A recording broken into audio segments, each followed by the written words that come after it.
चाहे वो थोड़ा हिस्सा छोड़ा अवकाश छोड़ा या ज्यादा हिस्सा छोड़ा, नसीब मफरूदा अल्लाह पाक ने फरमाया उसका अंदाज आपने वजह किया, चाहे वो थोड़ा हो या ज्यादा, डजंट मैटर, इसके साथ तुम्हारा कोई सरोकार नहीं। तीसरी कुरान की आयत है कि अल्लाह रब्बुल इज्जत ने यहाँ एक और भी नुक्ता हल किया।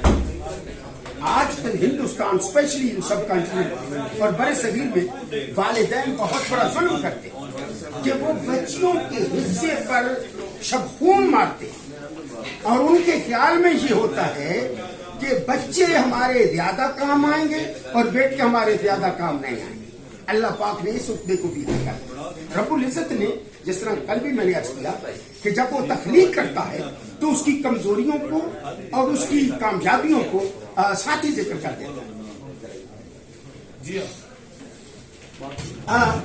यानी दोनों का यकजा हिस्सा अल्लाह पाक ने जिक्र कर दिया।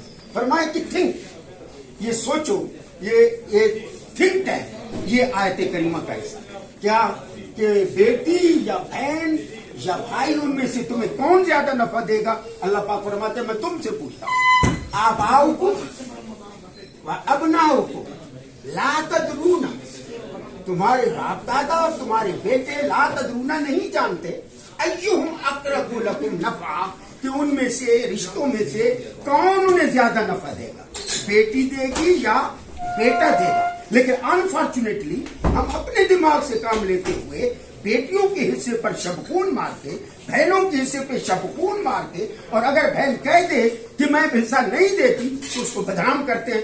अच्छा, तुम्हें भाइयों से गैर मर्द बहुत प्यारा लगता है, वो मर्द है उसका, वो गैर नहीं उसके जिस्म का हिस्सा है, वो गैर नहीं वो उसका लिबास है, वो गैर नहीं उसकी औलाद का बाप। अगर तुम्हें अपनी औलाद इतनी प्यारी है तो क्या बेटी को औलाद प्यारी नहीं होगी? तो ये चीजें बहुत काबिले गौर है। अल्लाह पाक फरमाता है कि हमने क्यों कहा वसीयतम मिन अल्लाह, ये अल्लाह की तरफ से हुक्म है।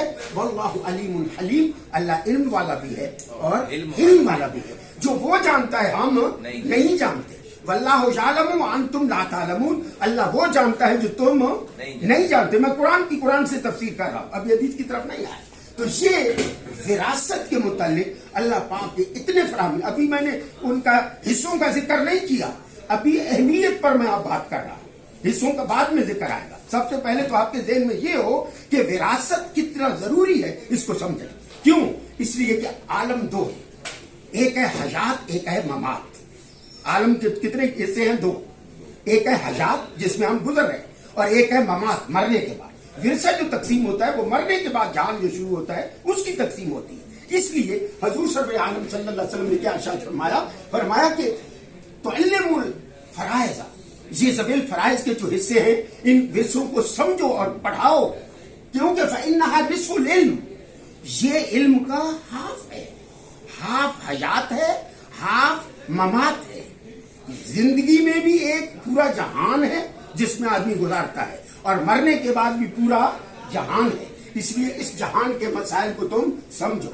हजूर ने यह भी फरमाया तुअल्लिमुल फराइज़ व अल्लिमुन नास, खुद भी सीखो फराइज को और लोगों को भी सिखाओ, ताकि कोई किसी पर जुल्म न करे।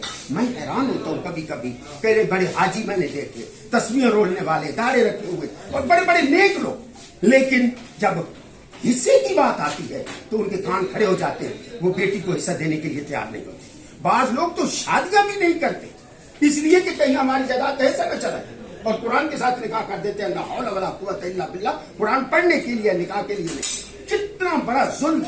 और बच्चियां बैठी बैठी सफेद बाल हो जाते हैं उनके, और इसलिए उनकी शादी नहीं होती कि उनके नाम पर बहुत सारी प्रॉपर्टी है। या वह ऐसी जगह देते हैं जहाँ यतीम लोग होते हैं जिनकी कोई हैसियत मुआशरे में नहीं होती, उन्हें पता होता है कि यह आदमी हमसे कोई डिमांड नहीं करेगा, और उस बच्ची के मुस्तकबिल से खेल कर उस जायदाद को जब्त करना चाहते हैं। उनकी कब्र में जो हालत होगी वो अल्लाह जानता है। इंसानों के हकूक इंसान माफ करेंगे तो माफी होगी, और रब का अपना जो हक है वो जब चाहे जिसको चाहे माफ करे। ये ज़हन में रख लेना, बंदों से ज्यादती करने वाला, चाहे रिश्तेदारों से हो, चाहे पड़ोसियों से हो, चाहे लवाहिकीन से हो, चाहे अपनी औलाद के अंदर अदल आदमी न कर सके, ये काम